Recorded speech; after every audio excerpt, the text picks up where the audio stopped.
Oi.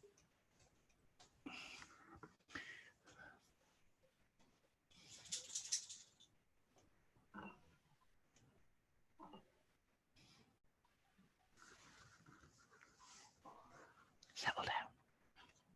Settle down.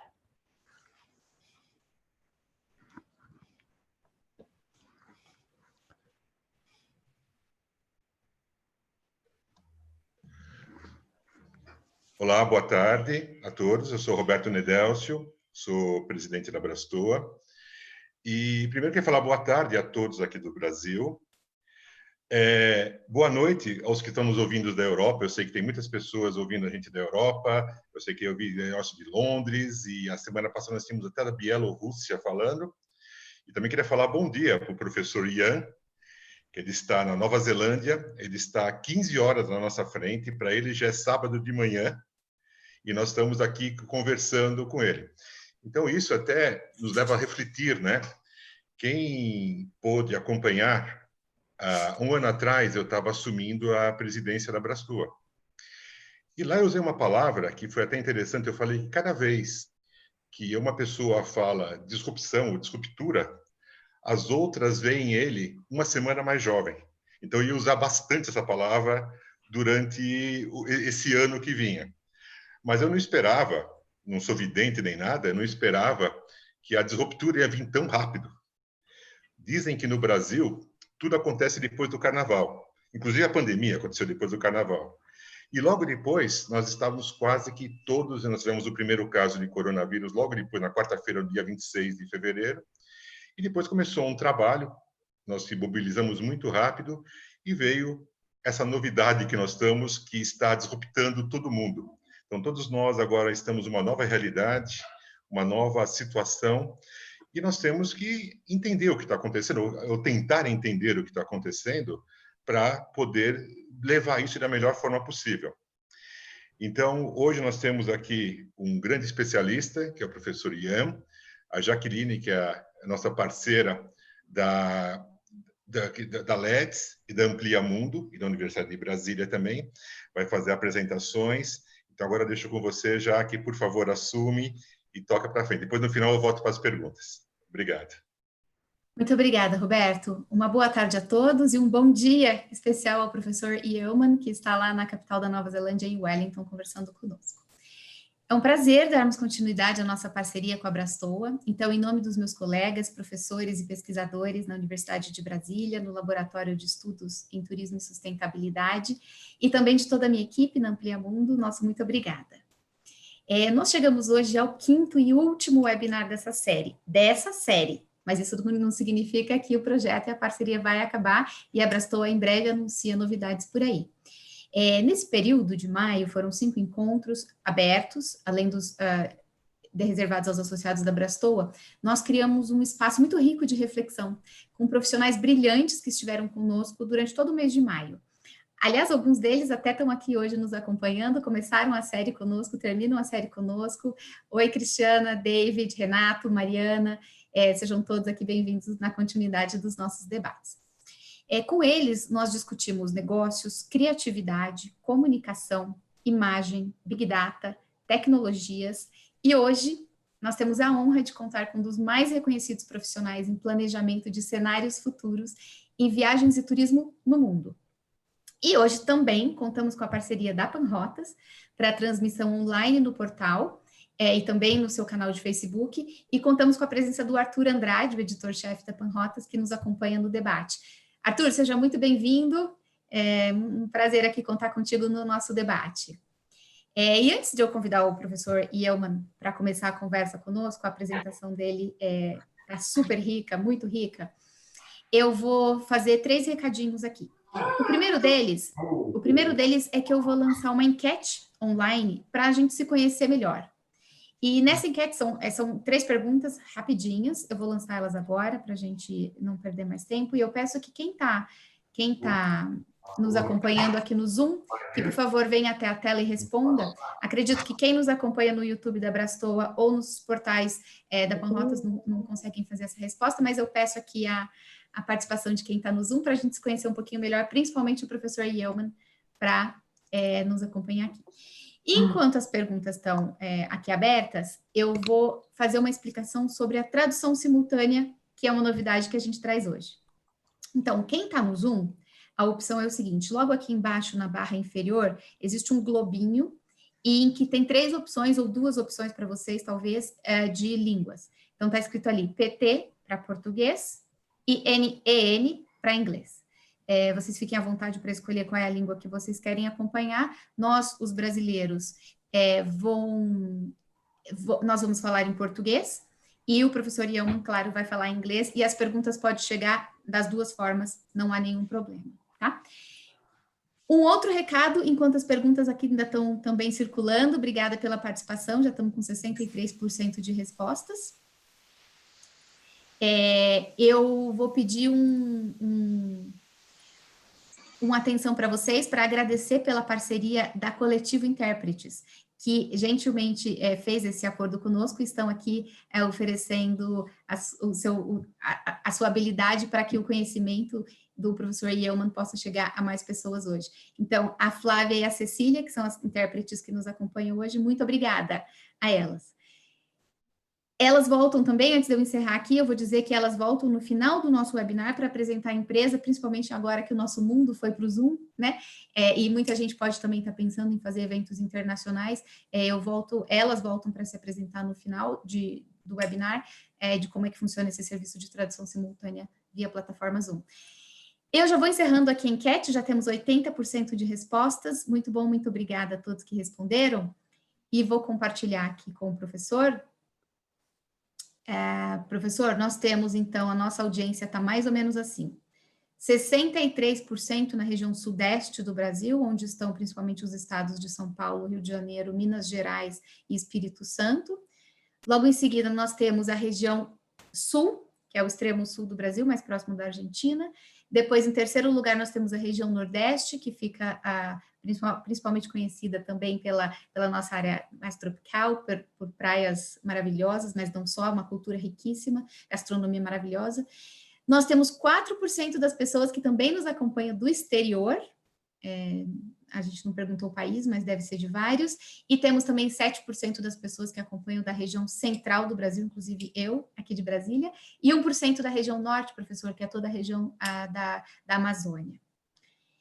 Depois nós temos 51% do público de agências e operadoras, nós temos 15% do público de universidades e pesquisadores, nossos colegas da academia, temos 9% de representantes de governos e de destinos turísticos, temos 5% de guias de turismo, 3% de meios de hospedagem e depois um público diverso, variado entre gastronomia, cruzeiros e outros.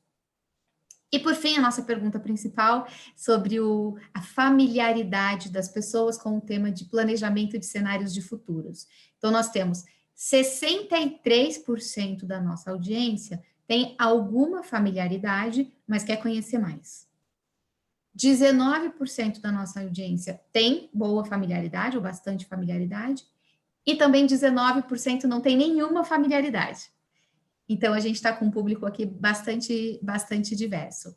Muito obrigada a todos que responderam, e vamos então passar para a apresentação do professor. O Dr. Yeoman, o Dr. Ian Yeoman, ele é futurologista, especializado em planejamento de cenários de futuros em viagens e turismo. Ele já trabalhou no Visit Scotland, onde ele estabeleceu os processos de pensar no futuro, usando aí uma variedade de técnicas, incluindo modelos econométricos, análises de tendências e construção de cenários. Atualmente, ele é professor na Victoria University of Wellington, na capital da Nova Zelândia, e também é pesquisador no Instituto Europeu de Futuros em Turismo, na Holanda. Ele é conferencista internacional e autor de vários livros e artigos. E o último livro dele foi publicado em janeiro desse ano pela Channelview Publications, e ainda só está disponível em português, e é o Futuro Passado do Turismo, Perspectivas Históricas e Evoluções Futuras. Esse livro aqui, os alunos que me acompanham na Universidade de Brasília, meus alunos, terão aula sobre esse livro aqui assim que nós retornarmos. E, além disso, ele também é um dos únicos torcedores do Sunderland Football Club, na Escócia, a cidade natal dele, atualmente baseado na Nova Zelândia. Professor, é uma honra para a gente recebê-lo aqui hoje conosco e muito obrigada pela sua contribuição e passo a palavra ao senhor.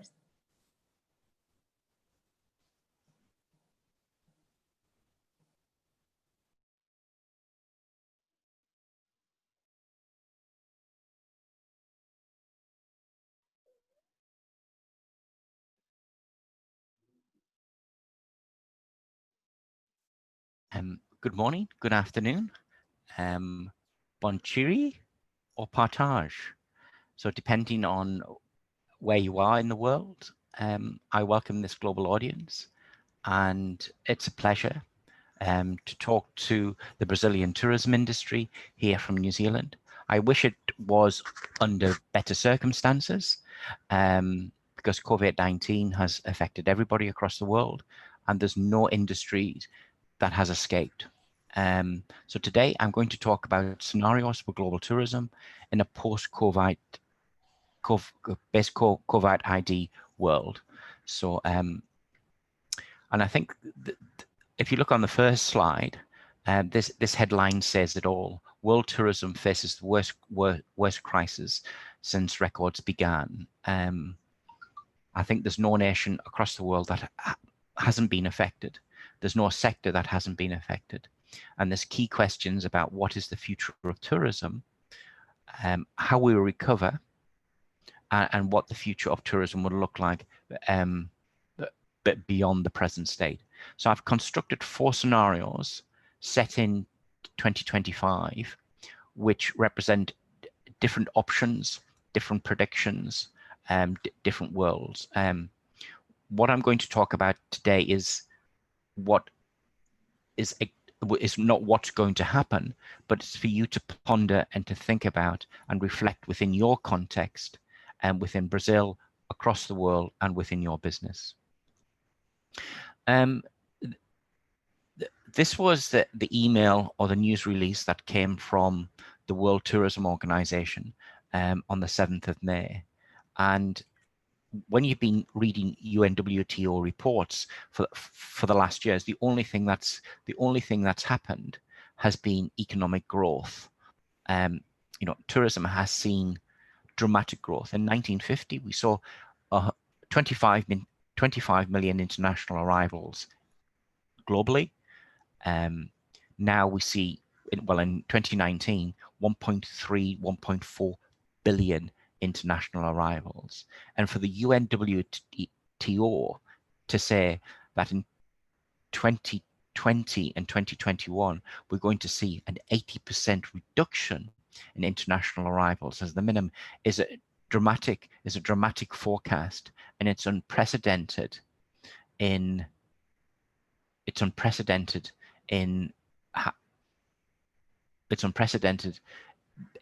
news releases and the world of tourism. However, global pandemics, epidemics, flus are nothing new. In the last 5 or 6 years, the conversation about the future has been focused on one thing, that is climate change and sustainability. Destinations, businesses have put this strategy right at the forefront of their future. All of the conversations were focused on that. So the impact of COVID-19 to many was a black swan. And a black swan is an unpredictable event, something we didn't foresee. It was actually, we just weren't looking for it. If you talk to many medical experts, those involved in public health, they would have said to you, this was coming. Because as you see from this chart, we've had swine flu, we've had SARS, we've had Ebola, we've had MERS, we've had the Hong Kong flu, we've had avian flu, and all of these have been mutations of viruses that have come forward. If you look in the medical literature on public health, all of the predictions were there. So to many, it's a black swan. We just didn't see it. And from my personal perspective, way back in 2005 and 2006, I wrote a research paper whilst I was the scenario planner at Visit Scotland, which was published in the prestigious journal Tourism Management, which predicted this exact thing. In this paper, if you'd read this paper and just took out the word Scotland and put in the word Brazil, it's actually a story of what's unfolding within Brazil today and globally. So it's about what we see and what we want to see, and whether we've taken a view of the future, which is very narrow, or should we take a view of the future that's very wide, where we look for more bigger external shocks in taking us forward. So what next? What I'm going to talk about first of all is what's the old way and what's the new way. I'm going to talk about, first of all, before I go into the scenarios, about how consumer behavior and how tourism is going to change in this new world and this new order as we go forward to 2025. What are some of the trends we will leave behind? What are some of the trends which will be accelerated? What will be some of the trends that will slow down? So this is a trend evaluation chart.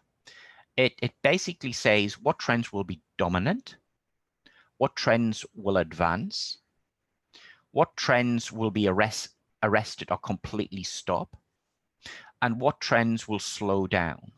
So it just gives you a perspective of some of the trends to focus on from a business and destination perspective going forward to 2025, because COVID-19 has presented a new normal, a new world, a new perspective of what business is. Consumers and tourists are changing in the terms of their outlook, and it's going to continue over the next couple of years. So to start, what are the trends that have been arrested? These are some of the trends that have slowed down. They haven't stopped, but they've slowed down. There's two I draw out. One is extreme experience seeking. For example, in New Zealand, from an international tourism perspective, we encourage those international tourists to come here because they're high spenders. They tend to buy the high ticket items. So from a New Zealand perspective, it's all about bungee jumping in Queenstown, where a bungee jumping experience is 200 to 400 New Zealand dollars. That type of more exotic experience, where consumers have high levels of disposable income, dramatically stops, dramatically changes, because the focus becomes more on simplicity and thrift, and that becomes the opportunity. Another change we will see is in a world prior to post-COVID-19, we lived in a world of populism and fake news. We lived in a world where governments where we ridiculed governments, whether it's at local level or at national level. We didn't really listen to what they were saying. In a post-COVID-19 perspective, consumers tend to listen to government because they're looking for leadership and authority. So, for example, in New Zealand at the moment, Jacinda Ardern, our Prime Minister, is seen as the leader of the free world. Her status has grown dramatically. So it's very important for industry bodies like tourism associations to show leadership, to show direction, to show the best way forward, because we live in a world where it's lost of small, medium enterprises, or what we call SMEs, which are lost. They need some sort of direction and focus. So it's very important for the industry to come together in one voice to show direction and in the terms of strategy. So that's about the decline of deference. Some of the slow trends that we are going to see, because tourism is fundamentally about disposable income. And we've seen across the world the rise in unemployment, severe economic recessions coming forward. So as a consequence, trends slow down to the point that they'll stop. One concept that fundamentally changes is materialism. materialistic spending. Materialistic spending, this is about tourists or consumers showing off high value brands. It's all about designer handbags. It's all about Ferrari cars. Well, actually, when you have severe economic downturn, it's the opposite. We tend to change our behavior completely and move from individualism to more about collectivism and caring for those around us in the terms of connection. So there's opportunity within tourism for that. For example, the role of volunteering and the role of tourism from a social perspective, the role of tourism for the betterment of society, the role of tourism for the betterment of others is really important, and about what we can do for others in the terms of that. The other thing that goes hand in hand, green consumerism is contested. And I'm not talking about the trend for sustainability or climate change. What I'm talking about is the connection between sustainability and ecotourism, the high value concepts, the ecotourism resorts, which are 4- and 5-star resorts. They're going to take a big hit because of expenditure. However, at the same time, when you have an economic downturn, there is opportunity. Trends shift and behaviors change. So examples.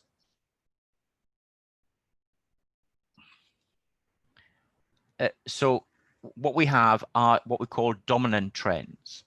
Dominant trends are things like connecting with roots. When you have an economic recession, the most important things in our lives are family and friends.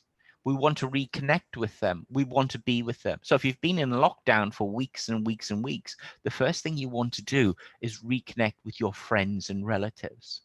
And the marketing or destination marketing of visiting friends and relatives is very different from marketing holidays. It's all about how can we use tourism to bring people together in the terms of emotion and trust between us. The other thing that we see is a stronger desire for simplicity, and this is about trying to get back to open spaces. This is about nature. This is about meeting locals. And it's about value-based holidays in a rural setting, getting out and about, because it's about space. Because during lockdown, we've been confined to urban destinations. There's a desire to do something very simple and something very basic. So organizations that are based on volunteerism or I'm a member, for example, in Wellington, we have a hiking club. It's organizations like that and that connection. One of the top dominant trends in a post-COVID-19 is a world of safety and hygiene. Safety and hygiene were probably low on consumers' attention span prior to, in a world before COVID-19, but now it's an everyday conversation. So destinations that are rigorous with hygiene and rigorous with safety are extremely important in the terms of that, in terms of going things. The other trend that becomes dominant is a focus on boardrooms. It's about how leaders behave in this environment. Corporate excessiveness, bad organization leadership is frowned upon, because we tend to look at those people, because it's all about empathy. Have you as a leader of your businesses got empathy with those around us? So it takes us back to what your values are, and it takes us to what corporate social responsibility is.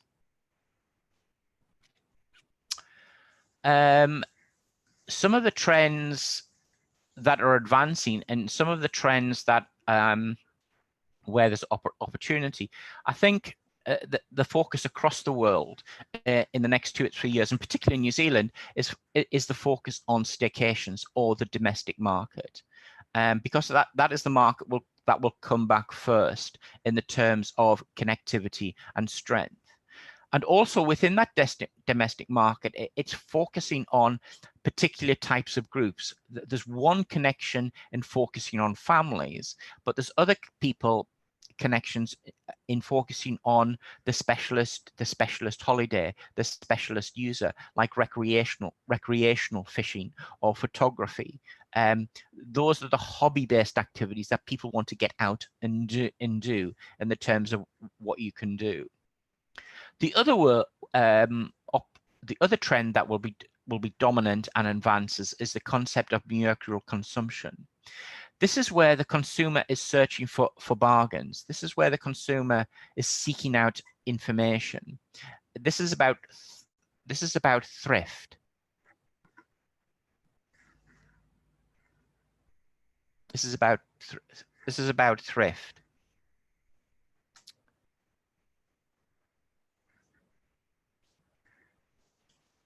I just want to stop where I'm saying. Is there a problem with the transmission? No. Okay. Right. Okay. Other things are things like mercurial consumption. And what this is important is from a destination perspective, this is about telling the rest of the world who you are. So information about your destination is really important because consumers are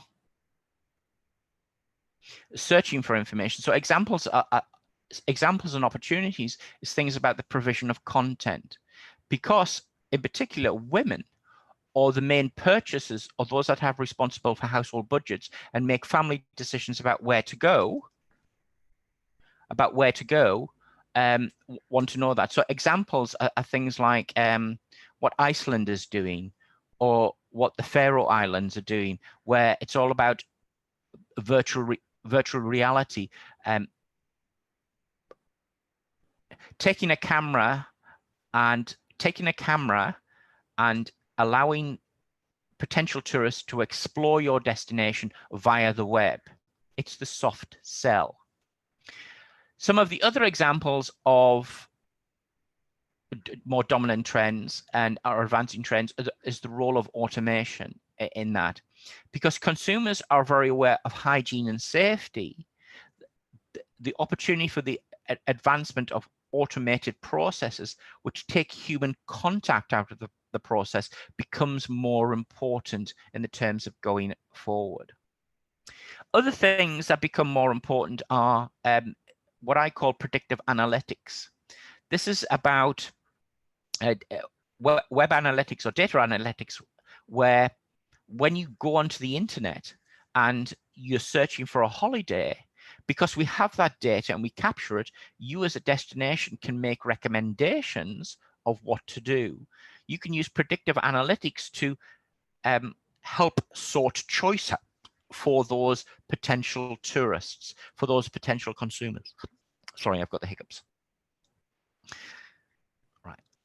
So what's next? If you take all of those trends together, how could global tourism unfold? And what I'm going to do now is present 4 scenarios based upon what we call resilient destinations. It's basically taking the COVID-19 crisis and asking questions, what does it mean for you in the terms of where the focus should be? So this is 4 scenarios. Basically, I'm taking 2 drivers of change and putting them at the forefront in the terms of the future. And basically, I'm asking the question, what is going to be the length and the depth of the recession? And I'm going to ask, the other thing is to ask the tourist, what is their moral dilemma? Is the focus on I and me, or is the focus on the rest of us? And that shapes the tourist behavior and the tourist decision-making process. So is the recession short and shallow, or is the recession long and deep?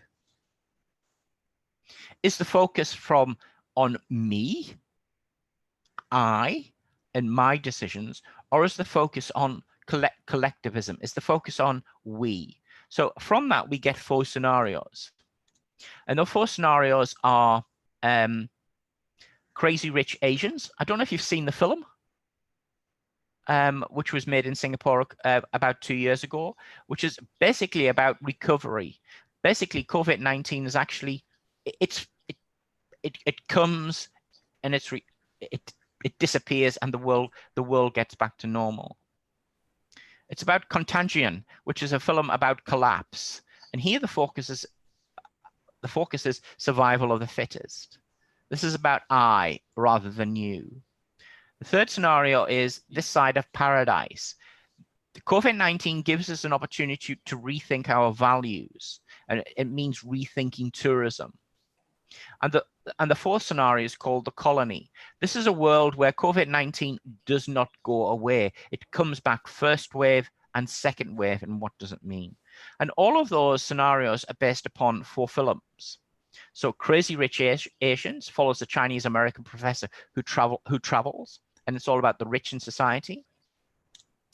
Contagion is Contagion, I can't pronounce it, about survival of the fittest. It's about COVID-19. Don't underestimate it. It's here. It's got a strong presence. It basically doesn't go away, and it fundamentally leads to the social disorder and breakdown. The side of paradise gives you the opportunity to rethink what tourism would be. One of the challenges of this scenario is when we go back to basics, we think about utopia and we think about what we should be. But utopian scenarios about responsible tourism are really hard because there's lots of pressures. One pressure on taking a sustainable approach, but the other pressure on recovery in the terms of jobs. I'll talk about that. And the final one is taken from a film called The Colony. It's about basically your country, your destination is a gated community. It's an island, and it's about how you manage COVID-19 with different waves. So from a tourism perspective, what are some of the signals that we associate with these scenarios? Well, there's lots of things going on. On the positive side, if Crazy Rich Asians was the scenario, there's lots of things happening. The evidence of that happening at the moment is domestic travel in China is already beginning to happen. China was the first destination to have COVID-19, and it imposed very, very strict conditions in the terms of lockdown. But they're starting to tourism has started to reopen now. It has a strong domestic market, and we've seen restaurants, museums, and attractions getting back to normal. When we've looked to other epidemics and other outbreaks of diseases like SARS, basically SARS was a blip. We had a global spread, but it wasn't as disruptive of COVID-19. And when the SARS just disappeared, tourism actually rebounded very strongly and very quickly. And on a positive perspective, the world has seen COVID-19 as a challenge, and as a consequence, we've now got vaccines at human trial stage, the early stages, and that's been unprecedented. You know, science has come together to try and solve the problem of COVID-19 in the terms of the amount of money governments and companies are putting in this to find a vaccine. So that gives us hope for 2021, 2022. Well, the other scenario, the survival of the fittest, well, this is happening everywhere. Dramatic fall in international arrivals globally.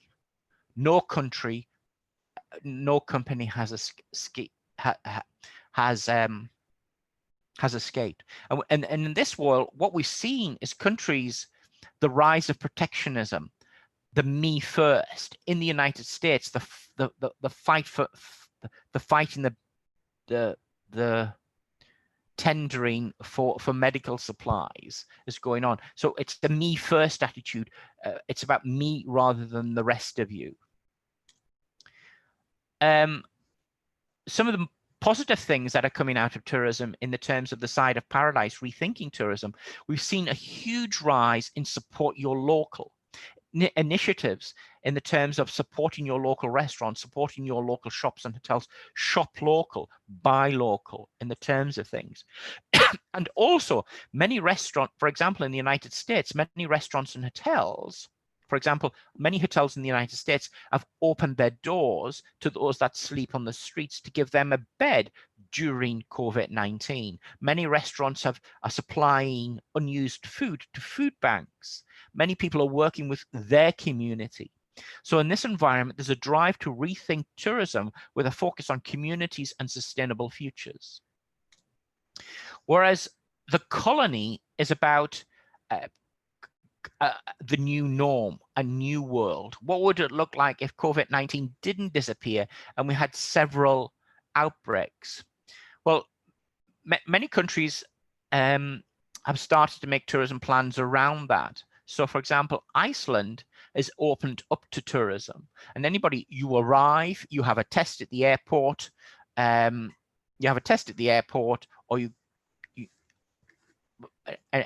within 24 hours, you get your results back. In New Zealand, we're looking at a trans-Tasman bubble. Once Australia is free from COVID-19, for us to join together. And regular systems are beginning to, and on the other side, we're starting to see, there's been a couple of parts in the world where there's been friction between locals and tourists and the issue of resources. Basically, in any tourism recovery strategy in this world is about travel plans will be scrutinized under the lens of safety in the terms of doing that.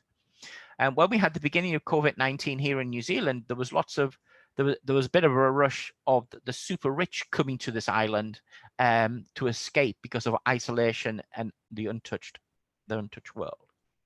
So what does this mean from a tourism perspective?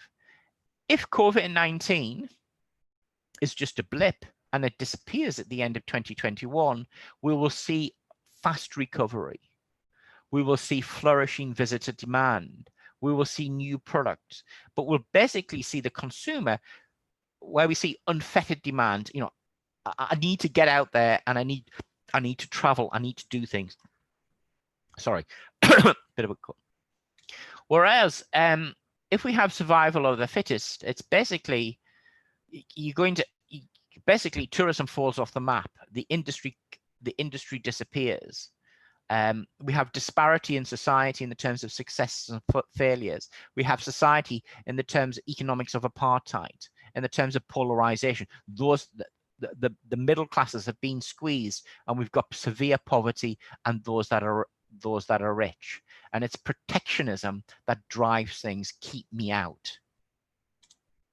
Whereas if it's the side of paradise, we have the opportunity to rethink tourism's relationship with the ecosystem.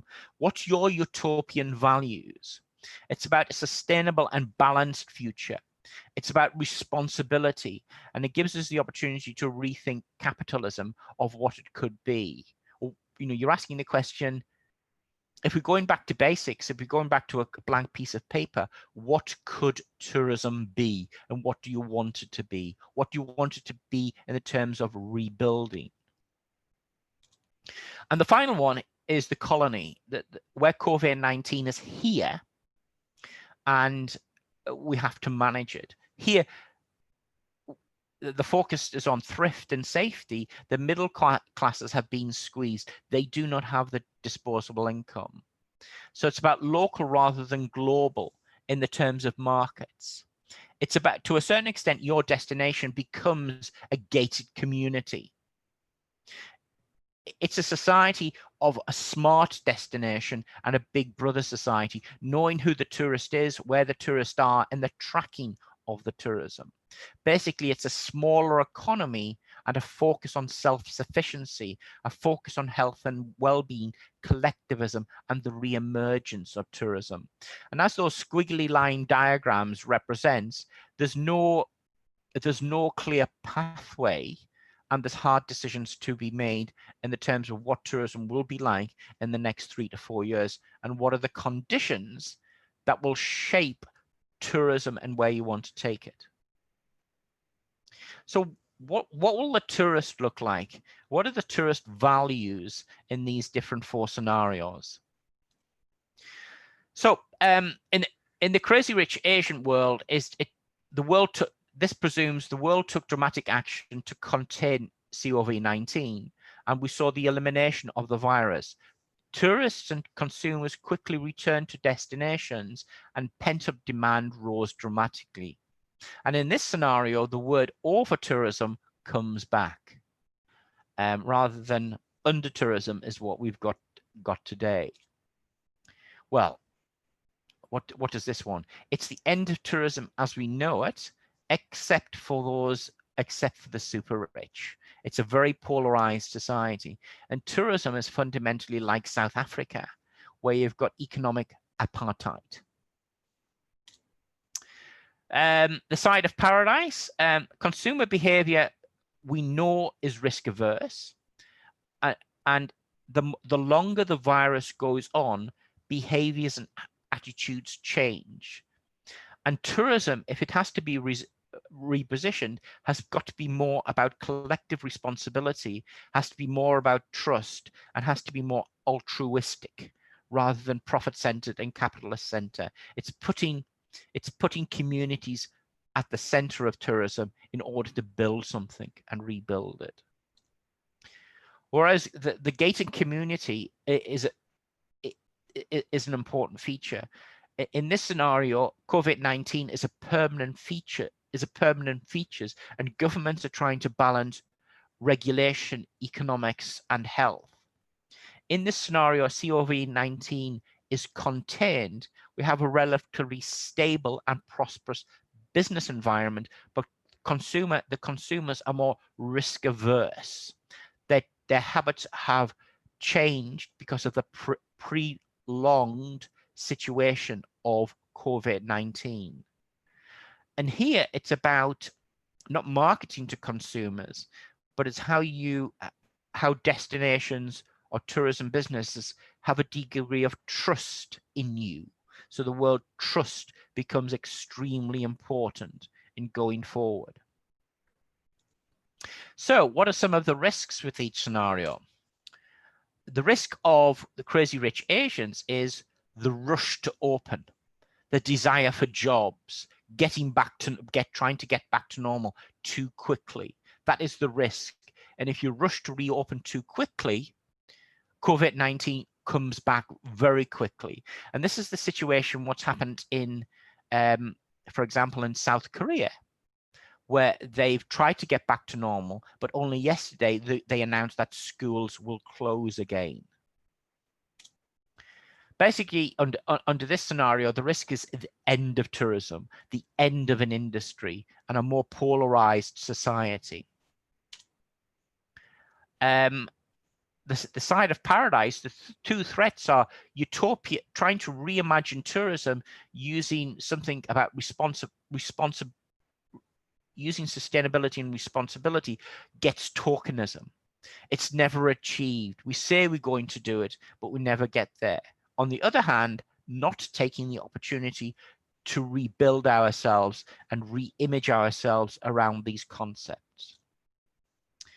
And the biggest risk with the colony is about leakage, the threat of the second wave, the threat of that tourist who got off the cruise ship and has come to your destination. So the leakage in safety and hygiene, it's really important in the terms of tracking, in the terms of testing and opening up, and at what level you open up going to the future.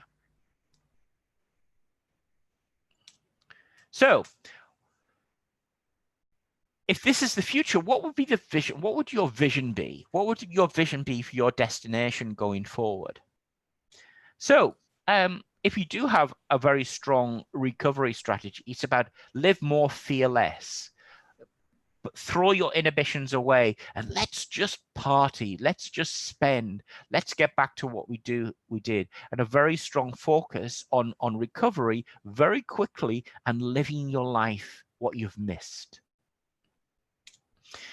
Whereas what's your strategy under survival of the fittest? It's about survivor. Who is the survivor?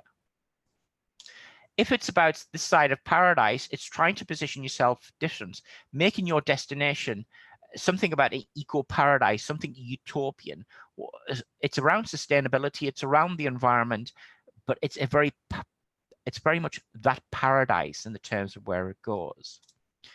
And if it's about a colony, it's about trust and safety. So it's trying to position your destination as the safe cocoon. You know, if you come to your country, it's safe, it's clean, we trust you. So you're in your own, it's about a tourism bubble, a tourism cocoon. So what are the strategies? What are some of the strategies within each of these scenarios? So in Crazy Rich Asians, this is what industry wants. We want to get back to normal as quickly as possible. This is what industry wants. This scenario, survival of the fittest, is the exit strategy. It's how we leave tourism behind. We can't actually do anything in tourism in a COVID-19 world. And there's a recognition of that. There's no point in doing any marketing or destination planning while this is on, because it sends out the wrong message. We're just not a safe destination. In this side of paradise, this is what others want. And this is what some of you want. This is that utopian scenario which can maybe drive in your futures. This is what others want and what you should be, and some of you want.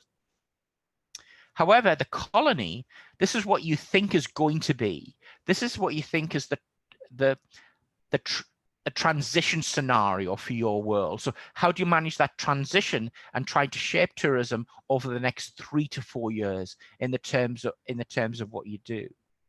So what are some of the conflicts between these scenarios? Or how do you get from A to B? What should you do? So this strategy about trying to get back to normal is about it's about strong economic growth. So, for example, what we've seen in New Zealand is a very Keynesianism approach to economic development, where the state is putting a lot of money into infrastructure, wage subsidies. We're talking about a country which is spending 8 to 16% of its GDP as an intervention process. It's unprecedented. It's never happened before. The strategy, this side of paradise, is a strategy based upon a complete redesign of tourism in the terms of going forward. Something very, very, very different. So it's a redesign. It's taking a blank piece of paper and saying we're going to be something else. What we did prior to COVID-19 is not applicable now. This is what our strategy should be. However, these two strategies are in conflict. Or balance. There's a drive, it's all about jobs, because some will argue sustainability does not feed families. So you've got this conflict between recovery, about getting back to normal, and redesign. So there's conflict between economic development or jobs versus sustainability, and it's about who has the most powerful voice in the terms of where it goes and what it should be. The strategy under the colony is a strong focus on resilience, containment, domestic tourism, regional bubbles, and safety in the terms of going forward and doing that. Whereas survival of the fittest is a focus on very, very small and narrow markets. It's a focus probably on exclusivity. It's a focus on high yield tourists. In strong gated communities, escapism. So a lot of the questions to ask is because with COVID-19, you're at different levels, there's different stages of the diseases. It's from a national planning perspective, it's if you have this dramatic survival of the fittest environment, as we start to recover, the next stage is you moving from that scenario to the colony, the gated community, and what are the decisions that you take in that world in the terms of moving from survival of the fittest to a gated communities, moving from collapse to transmission. Other questions are, okay, we're coming out, COVID-19 is starting to peter out. So what are the decisions? How do you move from that colony, that holding stage, to either that scenario of trying to rethink tourism from a paradise perspective? Or do you go back from colony to the exit strategy? Because one of the things with COVID-19, you open up, but it just comes back. So there's a lot of fluidity here. So one of the things about resilience is about a strategy that's very nimble and can be responsive to change. So we live in a world of complexity. There's no clear pathway in the terms of going forward. One of the advantages of doing scenarios, it tries to help you make sense of the situation. So one of my advice is to look at complexity from a scenario planning perspective, and basically using this type of resilience framework, which I have used. So looking at what is the nature of change and what is the speed of change. And you can construct 4 scenarios, one about revival, one about recovery, one about transformation, and one about transition. And you can then ask, okay, what would tourism look like in this world, or this world, and what are the different decisions we'd make? And also, what would be the decisions we would make from a tourism perspective if we moved in between scenarios? And that's very important in the terms of resilience and decision making. I'm a champion of scenario planning, and you're living in this world of COVID-19. Once COVID-19 goes away, we just can't ask the question, oh, we're back to normal. It's very important from a destination perspective to think about multiple futures, to think about scenarios, because COVID-19 has changed what you are radically, and there may be further change going forward. So in the terms of policy making and research, it's very important to have some sort of scenario perspective, an environmental scanning perspective. These are the trends, the drivers, the shocks that are happening in the world. And also to be able to model and measure and understand impact of those drivers and those shocks and those scenarios. And we call that the process of future proofing. And that becomes a framework. So COVID-19, or the threat of COVID-19, or other external shocks, or understanding the changing process, you're aware of that and you can manage that. So that's me. Thank you so much. Thank you so much, Professor. What a class. What a lot of insights and inspiration. To start with our debate, but then to think and digest and consider how to include some of that in our thinking here in Brazil throughout the trade, the partners, the government, and players involved in tourism planning. Thank you so much. And I will invite Roberto. Desculpa, eu tenho que falar em português. Me desculpa. Eu vou convidar o Roberto e o Arthur para nos acompanhar aqui no debate agora. Professor, então agora a gente volta a falar português? Acho que está tudo bem com a tradução aí, né? Yes, it's clear. Tá ótimo. Então eu vou só reforçar que as perguntas podem chegar em português ou em inglês, não tem problema, as duas são válidas e são muito bem-vindas. Para começar o nosso debate, eu vou convidar o Roberto para começar aqui com o diálogo. Bom, professor, nossa, eu estou com a cabeça fervendo de tanta informação e tanta possibilidade que ele tem no futuro. Mas, no seu livro, que foi publicado recentemente, né, o The Future of the Passenger Tourism, o senhor argumenta que no século XX nós tivemos grandes crises. Nós tivemos guerras mundiais, nós tivemos a gripe espanhola, e houve recuperações. Nós tivemos países que foram totalmente quase destruídos, como a Alemanha, como o Japão, e hoje são economias muito fortes, né? Então, eles tiveram uma retomada econômica muito forte, uma retomada tecnológica muito grande. E também tiveram um aumento de turismo.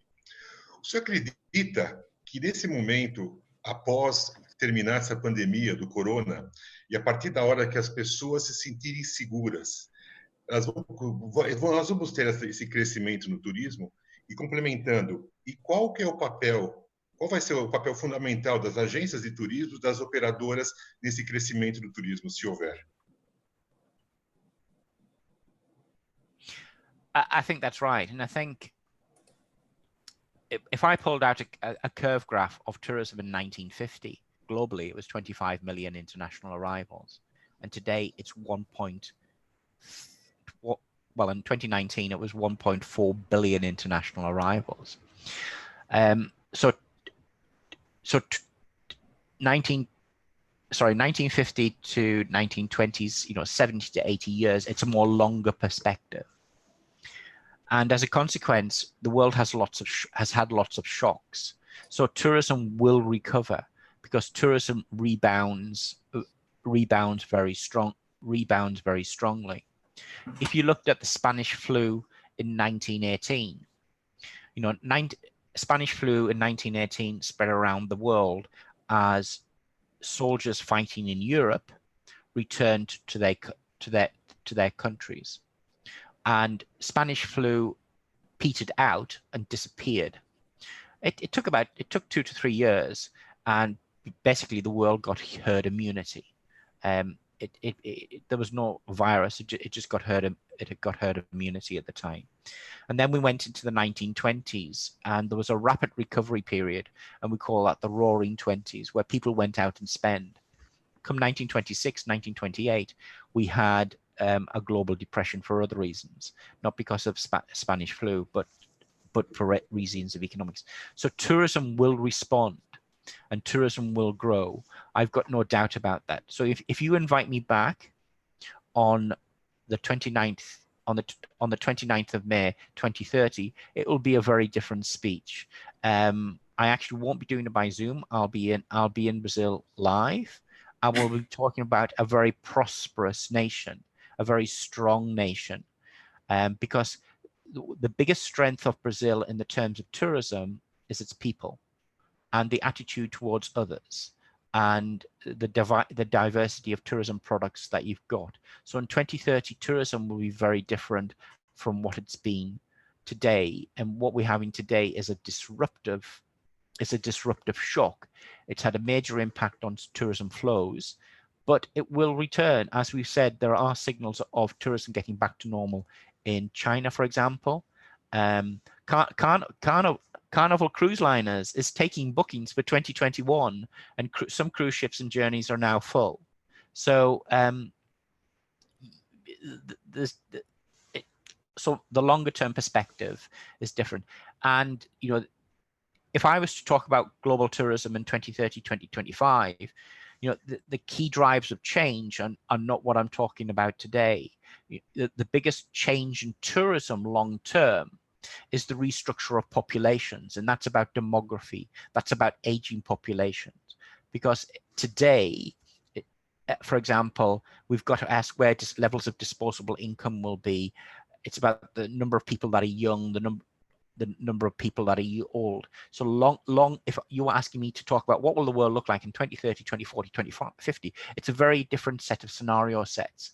And demography links to economics, and that's the biggest driver for that long-term change in the terms of that. Thank you so much. Professor, só complementando a minha pergunta, e qual que o papel que o senhor vê dos tour operadores, das agências de viagens nessa recuperação do turismo?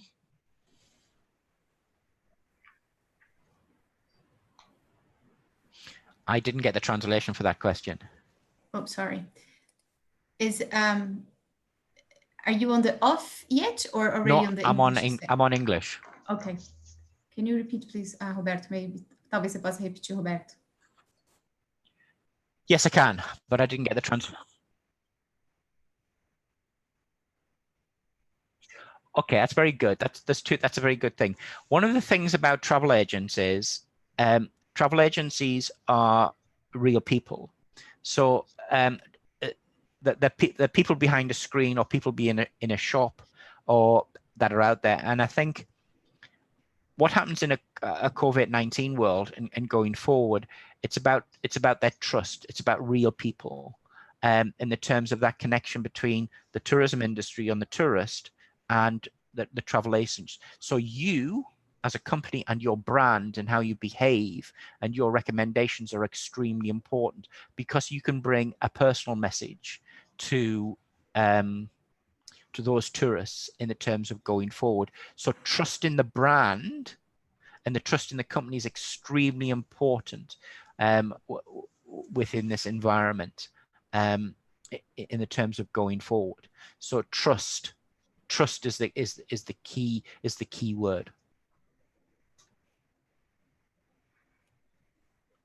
Muito bom. Muito bom, né, Roberto? Alinhado com o que a gente vinha conversando, não era? Nos outros webinars, que a confiança entre pessoas é fundamental.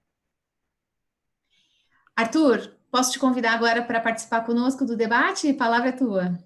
Claro, obrigado, Jaque.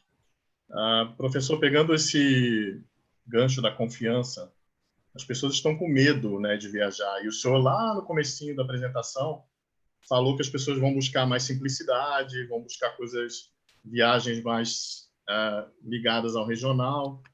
Como que ficam as viagens para destinos exóticos? Acabou a busca por aventura? Acabou aquele turista que sai desbravando o mundo, experimentando todo tipo de comida? O senhor acha que isso vai mudar para um turista mais conservador, que está buscando segurança na padronização, por exemplo? Ou a gente vai continuar viajando para a China, para a Nova Zelândia, a partir daqui do Brasil, viagens tão longe para destinos tão diferentes com a mesma cabeça?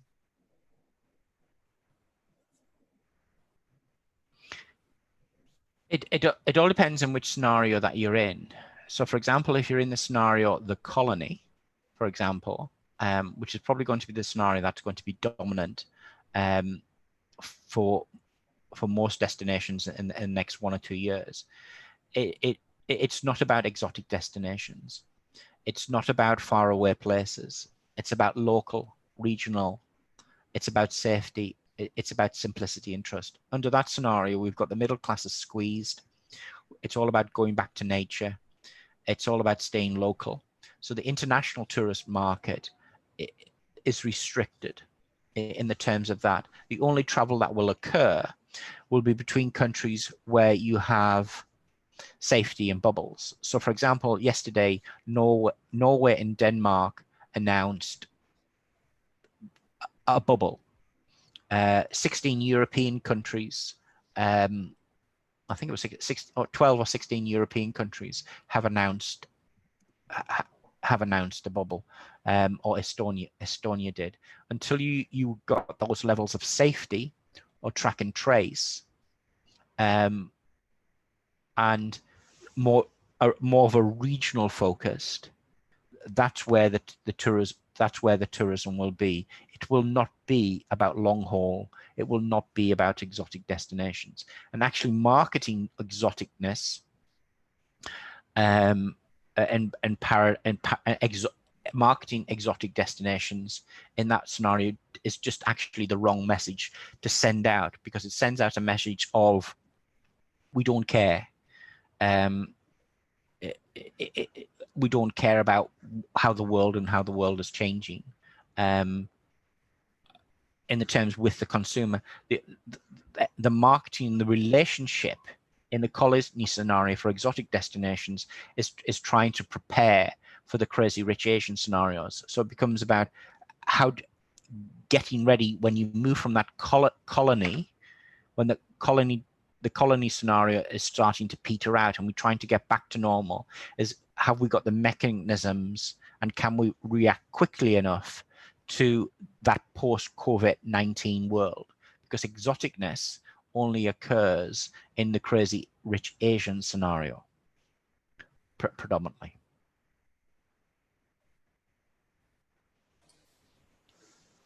Muito bem. Arthur, posso passar adiante? Pode.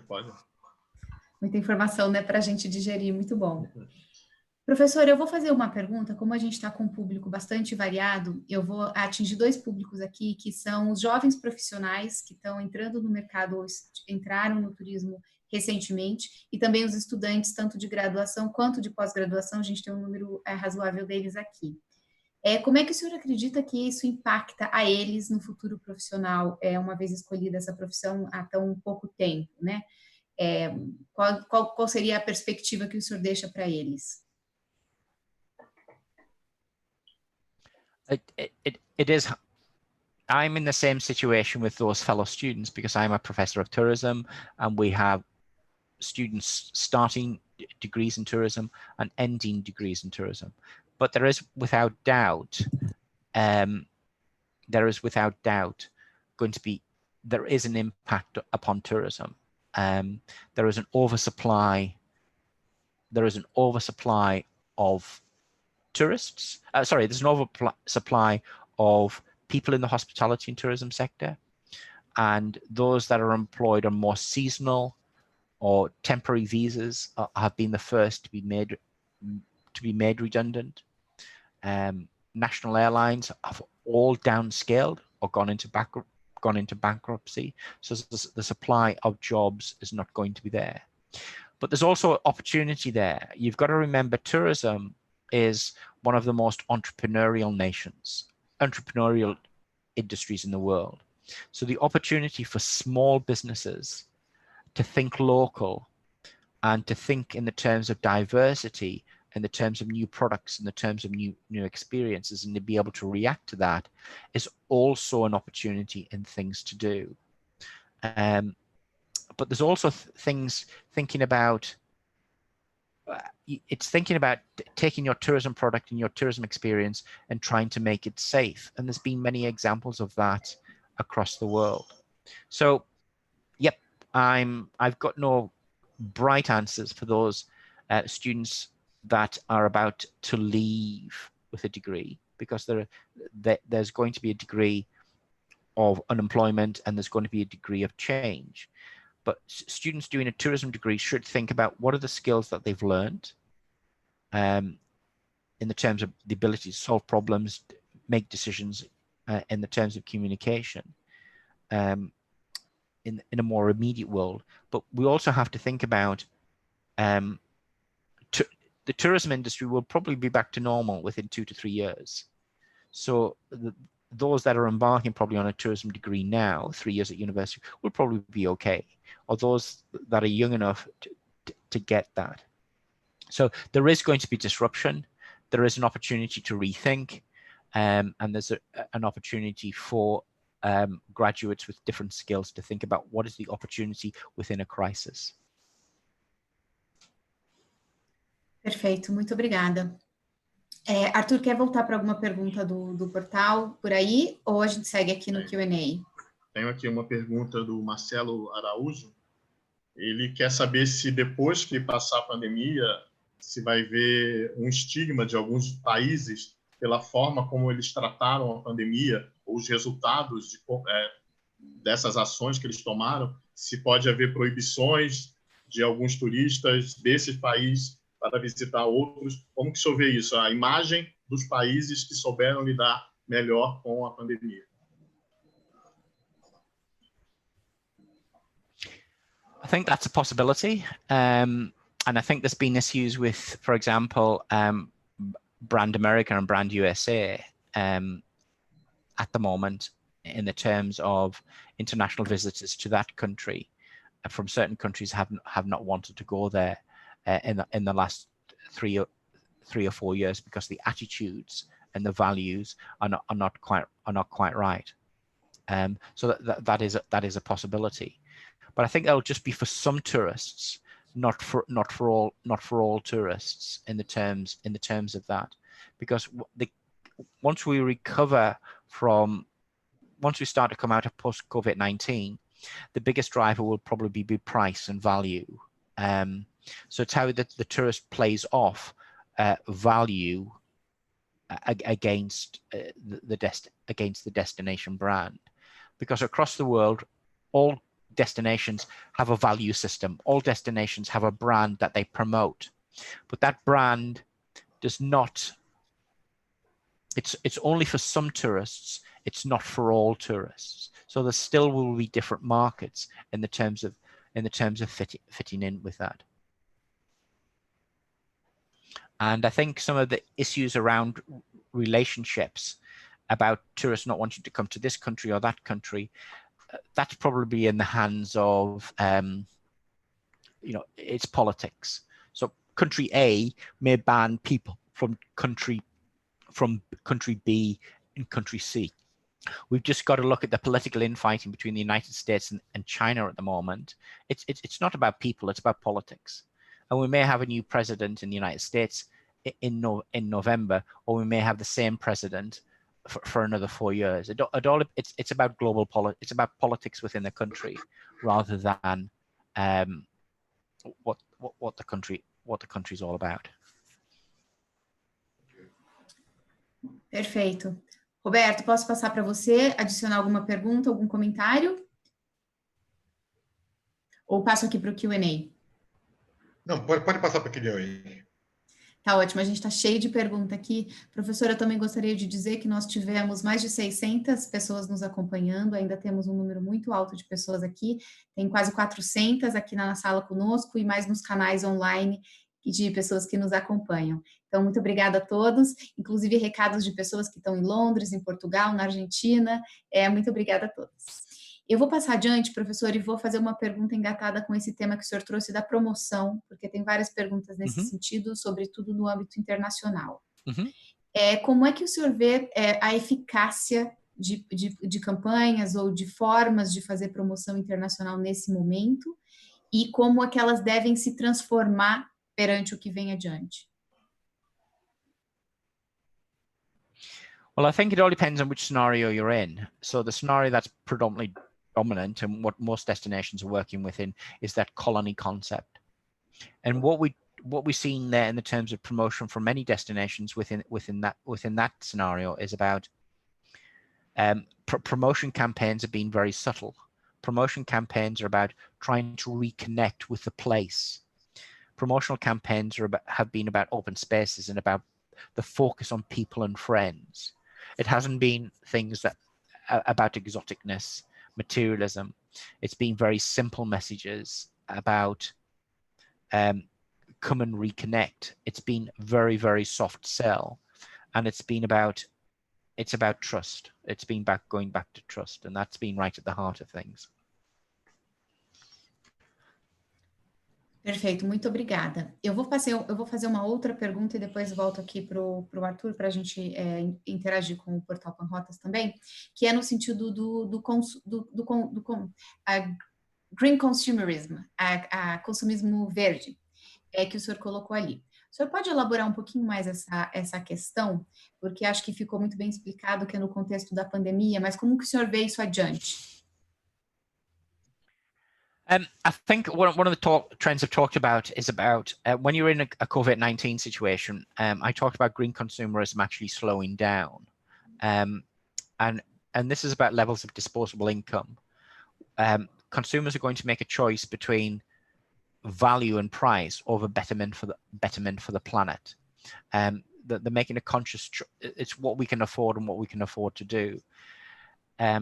So there's two implications for this.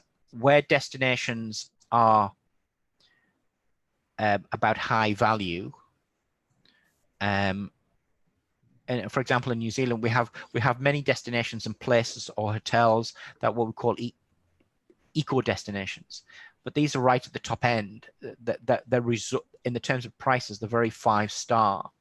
What we've seen with those places, because we haven't got the international tourist,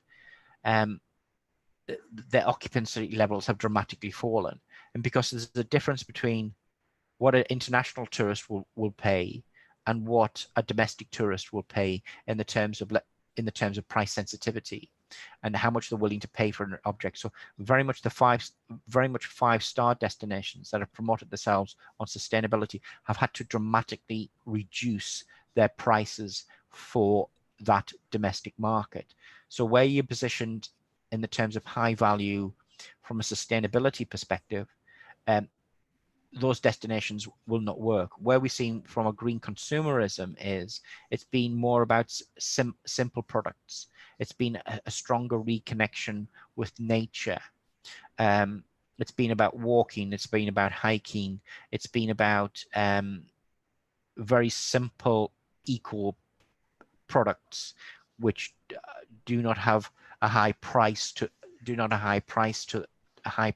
them. But that's been shaped by consumers who do not have confidence in the marketplace because of the threat of redundancy in the job market. Many businesses have the vast employees to take pay cuts of around 20%, those that are in jobs. So we're more conservative in our outlook, and we're more thrifty, and it's about mercurial consumption as a key driver. Muito bom, muito obrigada. Arthur, tá com pergunta aí? Estou com várias aqui, mas eu acho que a pergunta que todo mundo quer saber antes de eu fazer a pergunta que eu tenho aqui é em que cenário que o senhor mais acredita? Aliás, professor, depois que nós conversamos ontem, eu coloquei aqui uma enquete, se o senhor quiser soltar, sobre os cenários. Yep.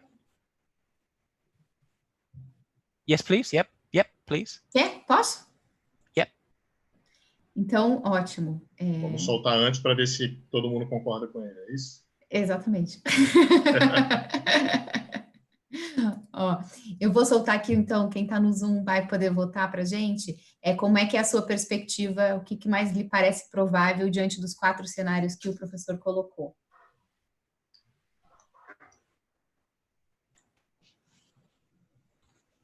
Quer que eu vá fazendo outra pergunta enquanto isso? Boa. Tava rapidinho aqui, Arthur. Tá rapidinho aqui, ó. E a resposta tá bastante disparada aqui para um deles. O pessoal está empolgado. Quer saber a resposta rápida. Exato. Qual você votou, Roberto? Voto é secreto. Olha, pois eu votei no 1, eu abro meu voto. Então tá, pessoal, já estamos chegando aqui, ó, passando de 60%. Então, vou encerrando aqui, ó. Não tem gente votando ainda. Vamos lá. Rapidinho. Vou encerrar, então. Perfeito, 70% dos votos. Aqui, professor, temos, de acordo com a nossa audiência, 46% pensando no Paradise. Uau! Rethinking Our Tourism. 34% pensando na colônia. 11% pensando nos asiáticos podres de ricos. E 10% pensando no contágio. Então, tá aqui o nosso resultado, professor.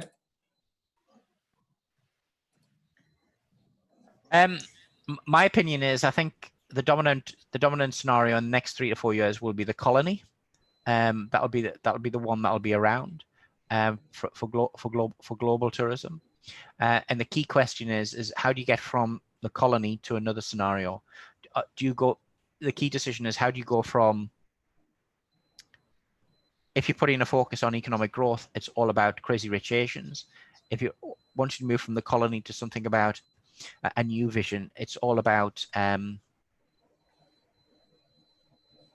it's all about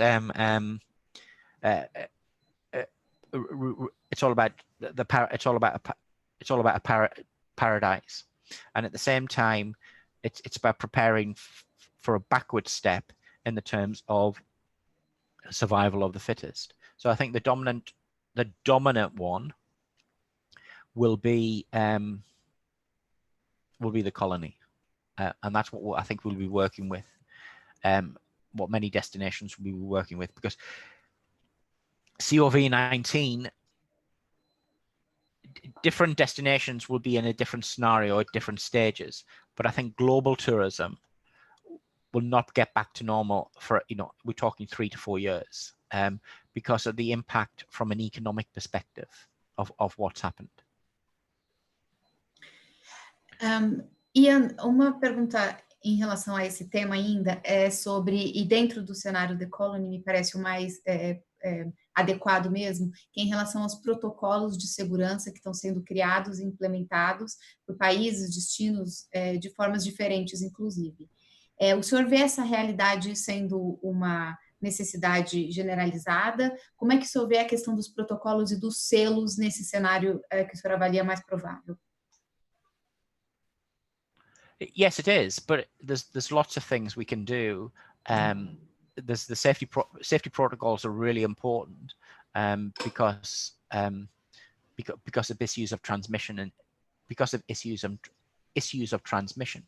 But there's other things we can have in the terms of innovation. For example, there's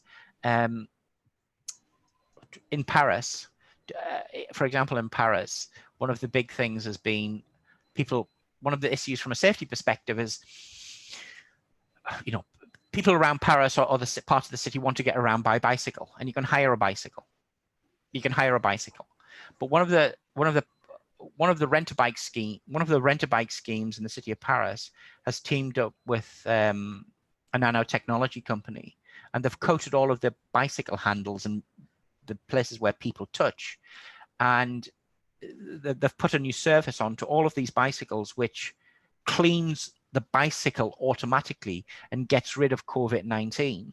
And it's quite a wondrous type of thing. So, and the bicycle company has then promoted what they're doing. So within this world, they've put health and safety of the consumer first. They put the health and safety of the consumer first in order to have that brand of safety in the terms of going forward. Because otherwise, their model of business would have just collapsed. But they've been able to prove things or do something where using nanotechnologies to it's basically a self-clean type of thing where COVID-19 doesn't survive on the surface, and it's quite innovative in what they've done. Arthur, deixa eu responder sua pergunta. Vai, Arthur. Eu não quis falar antes, eu queria ver a resposta do Ian, tá? Na realidade, eu votaria em 2 quadrantes. Eu acho que a gente começa com a colônia, com viagens mais regionais, viagens assim no raio menor, ainda mais locais aqui no Brasil. Mas eu acho que a curto prazo as pessoas vão querer fazer viagens mais longas, ter novas experiências. Então você vai fazer uma linha entre a colônia e os podres de rico. Eu acho que eu quase colocaria no meio dos dois lá. É isso aí. Muito bom comentário. Posso fazer aquela pergunta lá que eu estava... Por favor, Arthur, posso só fazer um comentário antes de você Diga. fazer a pergunta? A gente tem um compromisso de tempo aqui do nosso webinar e a gente não pode se estender tanto, a gente já está aqui com mais de 1h20 de conversa. Então, a gente encerra aqui às 6h30, agora são 6h23. Então, Arthur, vamos fazer mais uma pergunta sua, a gente passa por... tem mais uma pergunta aqui que está com bastante comentários, depois a gente passa para o encerramento. Pode ser? Pode ser, Ian? Então, vamos lá, Arthur. Vou tentar juntar 2 em uma que chegaram aqui. O senhor faz previsões para até 2050, o senhor falou que quer voltar em 2030 para falar com a gente, como que vai estar o turismo. Olhando para frente na evolução do turismo, e o senhor falou de estudantes agora há pouco, né? Que profissionais que o turismo vai precisar, ou que habilidades que esse novo turismo vai precisar, e, paralelamente, essas mudanças, geralmente, a gente imagina, elas são geradas por grandes empresas, grandes investimentos, governos. Qual o papel da pequena empresa, que a gente tem muitas assistindo a gente aqui agora? O senhor mesmo falou da importância do local. Então, que habilidades esse profissional do futuro tem que ter e qual o papel das pequenas empresas nas transformações? If I'm talking about students and skills, I think if we're talking about skills and students and what becomes focus, to me, if we're looking at supervisors and management, the skills quite obvious. In this new world, in the terms of being nimble and being flexible, it's the ability to make decisions, and it's the ability to solve problems in the terms of doing things. That becomes really, really important in the terms of going forward. The other skills that become important about forward, it becomes a focus on the soft skills. It's the people skills. It's the ability to interact and a more human face in the terms of going forward. The other skills that become more important in COVID-19, the importance of understanding business, to be the accountant, to be the economist, the ability to understand just basic things around profit and loss. So they become the skills that are important, things that are very human orientated, and a stronger focus on business skills. So they're the skills that become very important from that perspective. What was the second question, please? Which will be the role of the small businesses? Well, I think the role of small businesses becomes it's extremely important. Fundamentally, tourism is about SMEs, small to medium enterprises, and that's the world globally. I think the key thing for SMEs is about how, in the next 2 years, how do they survive? Because they haven't got the protectionism of the big corporations. But at the same time, those businesses are those that can be nimble and can adapt to change when the market starts to return in the terms of opportunity. But most immediately, it's about survival, because many SMEs are one person or two people, and what we've seen with COVID-19, basically the cash flow has stopped. And how do I feed family? How do I pay employees? So one, it's about survival, and then it's about reimagination. Thank you. Muito bom, eu vou passar para a última pergunta aqui, então a gente já encerra. Professor, tem muitas perguntas falando sobre a transição de cenários e como isso se dá. Então, o senhor mesmo comentou, né, uma transição aí em alguns anos, 3 ou 4 anos, etc. Qual é o papel dos líderes de governos e líderes do setor privado no processo de transição desses cenários? Inclusive porque a gente tem muitos colegas de governos aqui. It depends on where you are and what your government is, because it depends on the political framework and the form of government in your country. So it's very important for destinations. As I said, around the issue around deference, destinations need to provide leadership, because SMEs, for example, are in a vacuum. They can't work independently. They need a framework, and the role of destinations is to bring the businesses together with a collective framework in order to move from one scenario to another scenario. Right at the top, in the terms of, because COVID-19 it's fundamentally an issue of health, and governments are putting health. Government, many countries across the world are putting health first, and then it's about economics. But you need to understand what a country's pandemic plan is, and because many pandemic plans are about those four scenarios. Pandemic plans, and what does tourism mean under different stages, and how do you move from stage 1 to stage 2? And what would be the triggers or the indicators, and how you would move from stage 1 to stage 4, or back from stage 4 to stage 3. But governments and destinations need to make that very clear in the terms of how you operate at different levels. And that's what many governments and destinations and cities are doing across the world. Muito bom. Perfeito. Eu vou passar, então, para umas palavras finais do Arthur, do Roberto e, por fim, do Ian. E aí a gente vai partindo para o encerramento. Só lembro que a gente, após encerrar aqui com o Ian, a gente tem a apresentação da empresa que está fazendo a tradução simultânea para a gente, na parceria.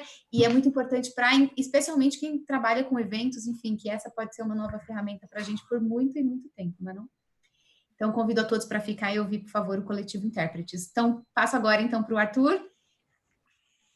Eu queria agradecer essa parceria com a Brastoa, com o Criamundo. Realmente foi muito boa a apresentação e deu vários cenários, várias possibilidades, o que mostra que depende muito da gente, depende muito da união de cada player aí do turismo. Quem está dando tchau, quem chegou aqui. Depende bom. muito de cada um de nós fazer a sua parte para que a gente possa sair disso juntos. E é essa mensagem que a gente tem passado aqui na Panrotas, que somos todos turismo, e a gente está buscando unir todas essas pontas aí para sair juntos e melhores dessa crise aí. Muito obrigado. Bom, seguindo nessa linha também, né, eu só posso agradecer a parceria de vocês, Jaque, da Amplia Mundo, da Universidade de Brasília, do Panrotas, e como a gente fala, a coletiva também está fazendo a tradução simultânea, que nos ajudou bastante, era uma preocupação que nós tínhamos, como a gente ia resolver essa problema da língua aqui dentro, tal, né?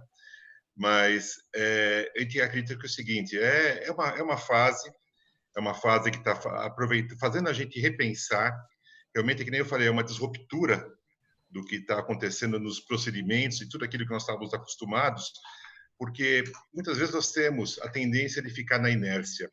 A gente está vendo o problema, sabe que a coisa vai pegar, mas é muito difícil você mudar. Então, nós temos que aproveitar essa pandemia e levar para o lado humano. E ver que hoje nós estamos muito mais amigáveis, muito mais unidos, muito mais juntos e batalhando junto para conseguir superar essa fase. E tenho certeza que nós vamos superar, sim. As empresas, obviamente, vai ter alguma perda no caminho, é impossível, é muito difícil não ter, mas as empresas que sobreviverem vão estar remodeladas, com novas estruturas, com novos produtos. É a hora de a gente desenvolver, pelo menos agora no começo, o mercado brasileiro, começar a ver destinos novos, produtos novos, experiências novas que nós podemos promover aqui para os próprios brasileiros. Então, eu só gostaria de agradecer muito ao professor Ian, acho que deu uma boa visão para a gente, e falar também que nós estamos terminando a primeira temporada, nós estamos igual a Netflix, estamos terminando a primeira, já estamos logo lançando a segunda, tá? Nós estamos já planejando a segunda temporada, então nós estamos já montando como que vai ser a partir de junho, julho, começar mais para o final, mas vai ser bastante interessante com esses assuntos para nós estamos cada vez mais integrados e usando a tecnologia para conversar e tá todo mundo junto. Que nem hoje nós temos aqui, se for contar fuso horário, nós temos quase todos os fuso horários aqui tudo. Então, muito obrigado a todos.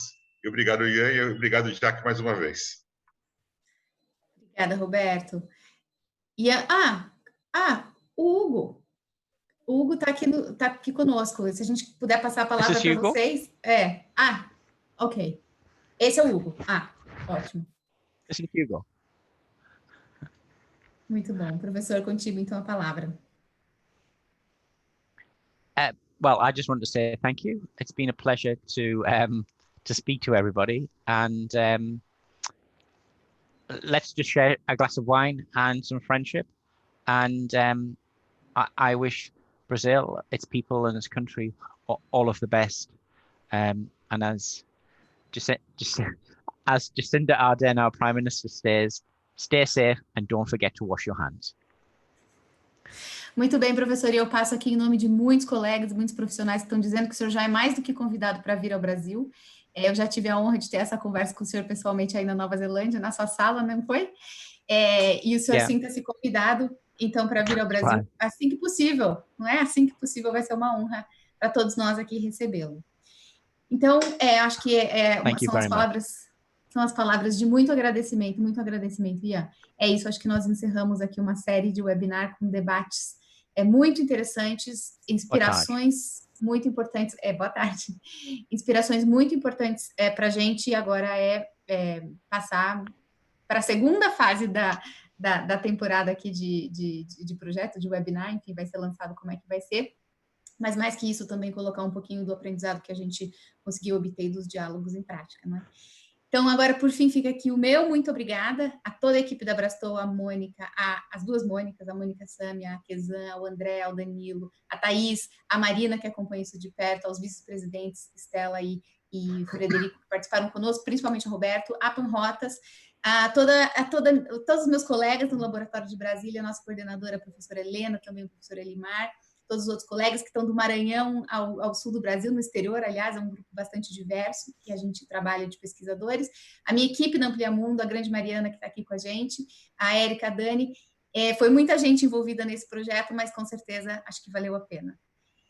Professor Ian, novamente, uma grande honra para a gente te ouvir, e muito obrigada. e que hora. Kia ora. Thank you very much. Que hora. Então, eu convido, vocês três fiquem à vontade, por favor, mas então eu convido a Coletivo Intérpretes para conversar conosco sobre o trabalho que eles fazem, como é que funciona essa questão da tradução. Elas encerram agora, então, a tradução, tá bem? Translation, okay, Professor? Mm-hmm. Or I can translate to you while she speaks. Okay. If you stay, well, but I'll you stay. have to leave. I have to leave, do I? No, you feel free. I'm here. Okay. If you stay, I translate. If you go, I won't. I'm still here. Okay, all right. It's been a pleasure to work with you. Okay. Deixa Tá eu só aberto, entender. querida, tá compartilhado, eu tô vendo. Ah, então tá bom. Então tá com vocês. Ah, mas vocês estão aqui na sala. Conseguem me ouvir? Vocês conseguem Sim. me ouvir agora? Aqui é a Cecília. Boa tarde. Vou abrir minha câmera um pouquinho. Good afternoon. She's going to open her camera. And I'm going to open mine too. So, bem, boa tarde a todos. Antes de mais Good evening to everyone. Before anything, we would like to thank Prastoa, Brotas, and University of Brasilia and Ampliamundo for the opportunity of presenting our work. Here, this is our group of interpreters. There are 9 interpreters, 9 of us. Ô, Flávia, eu acho que você está na sala aberta, não tá? Você quer que eu te mando de volta para a tradução? Pode? Desculpa, eu acho que eu te trouxe para a sala aberta. Eu fiz isso. Te mando? Ou fica aqui? Ah, tá mudo. Tá bom. Tudo bem? Bem, então esse é o grupo coletivo Intérpretes, somos 9 intérpretes com bastante experiência, todas membros das associações, tanto aqui no Brasil quanto internacional, e atendemos clientes aqui e fora. E a nossa ideia, então, de estarmos aqui é como podemos ajudar todos vocês. O mundo mudou muito, né, com a pandemia, todos os eventos hoje são virtuais, isso causou uma disruptura em todos os cenários, também quando as pessoas pensam em como convidar um palestrante internacional, como fazer uma mesa redonda, e o grupo coletivo já desde o final do ano passado, nós começamos já a estudar e procurar soluções, porque a interpretação remota já era uma realidade que estava começando a tomar um pouquinho mais de corpo, e com a pandemia nós tivemos que acelerar todo o nosso conhecimento, todo o nosso processo, e para que a gente pudesse dar o melhor suporte na escolha das melhores soluções técnicas para os clientes, dependendo, não é, do tipo de evento, do tipo de participação do palestrante estrangeiro. E nós estamos dispostos e disponíveis a fazermos ensaios e ajudar o cliente a preparar todo o seu evento virtual. Nós queremos sempre ter uma comunicação que seja fluida entre os participantes, que eles possam interagir, como se eles estivessem num evento presencial com a nossa ajuda, e que a nossa parceria seja real mesmo no mundo virtual. E quando nós falamos em eventos virtuais com tradução, nós precisamos sempre pensar, bom, qual é o tipo de evento, né? É um webinar, é uma reunião? Temos que também pensar e considerar em alguns pontos como a conexão, como é a qualidade da conexão, o áudio e vídeo para todos, do intérprete, do palestrante, do anfitrião, do coanfitrião, e nós temos nós temos todo o suporte para poder ajudá-los, né. Pensamos principalmente em como vai ser a experiência do usuário, nós queremos que esse usuário saia daquele evento virtual satisfeito, sem ter nenhum problema, sem enfrentar nenhuma dificuldade, e também pensarmos sempre em soluções integradas e otimizadas. E hoje, com toda essa correria que a gente tem no nosso dia a dia, também temos que pensar: será que a solução funciona no celular ou não? Então, para tudo isso, nós estamos dispostos e sempre presentes. Aqui continuamos estudando bastante para que a gente possa, então, oferecer e dar o melhor suporte a todos. E a gente sabe que no setor de turismo há muitas viagens de incentivo com visitas técnicas, onde a interpretação simultânea era usada. Talvez hoje algumas dessas visitas técnicas também sejam virtuais. Então, muito obrigada, aqui está o nosso contato, estamos presentes nas redes sociais, e muito obrigada a todos. Foi um grande prazer poder estar com vocês. Muito obrigada, Cecília. A gente vai mandar essa apresentação junto com a apresentação do professor Ian, ok? Professor, Flávia, posso te levar de volta para lá? Deixa eu tirar a Cecília daqui. Eu deixo a Cecília aqui, você vai, peraí. Foi, Flávia? Foi? Gente, aqui as tecnicalidades aqui da questão da tradução dos bastidores. Professor, eu disse que a gente vai, então, encaminhar a apresentação, né? O senhor permitiu que a gente compartilhe com os participantes, e junto com a sua maravilhosa apresentação, a gente manda também a apresentação do coletivo, que se torna cada vez mais uma ferramenta de trabalho para a gente aqui no mundo virtual. Então, encerrando aqui, com alguns minutinhos adiante, novamente, um enorme abraço e nosso agradecimento gigantesco para a Marina, da Abrastoa, que acompanhou esse trabalho desde o início com a gente, a Mônica Sami, a Mônica Quezan, Danilo, André, Thaís, tanta gente. Mariana aqui com a gente, professora Helena, que fez a pesquisa, apresentou maravilhosa semana passada, Nayara, todos os nossos colegas do Let's, e a Dani e a Érica, aqui também da minha equipe da Amplia Mundo. Então, nosso mais profundo agradecimento a todos vocês. Deixa eu agradecer também a todos, a toda a equipe Brastoa, que nem você falou, você nominou um a um, mas eles são sensacionais. Eu acho que é um pessoal muito empenhado em fazer todo esse trabalho e tudo isso acontecer. Então, obrigado você, a Jaque, por toda a mediação que você fez, Arthur, pela parceria, estamos juntos, o que precisar, e o pessoal do coletivo e o professor Ian. Tchau para vocês e bom final de semana para vocês. Bom dia, professora, aí na Nova Zelândia. Thank you. Have a nice Portage. day in beautiful Wellington. Thank Is you. it sunny? Is it windy? Tá ventando aí hoje? It's a nice day. So, but I'm about to take the dogs to the beauty parlor. They're going for a haircut. Então tá bom. Okay. Vai levar os And then we're cachorros going pra out. But thank cortar you. o pelo, muito bom. Gente, um abraço, muito obrigada a todos. Foi um prazer imenso. Um beijo. Tchau, tchau. Portage. Thank you.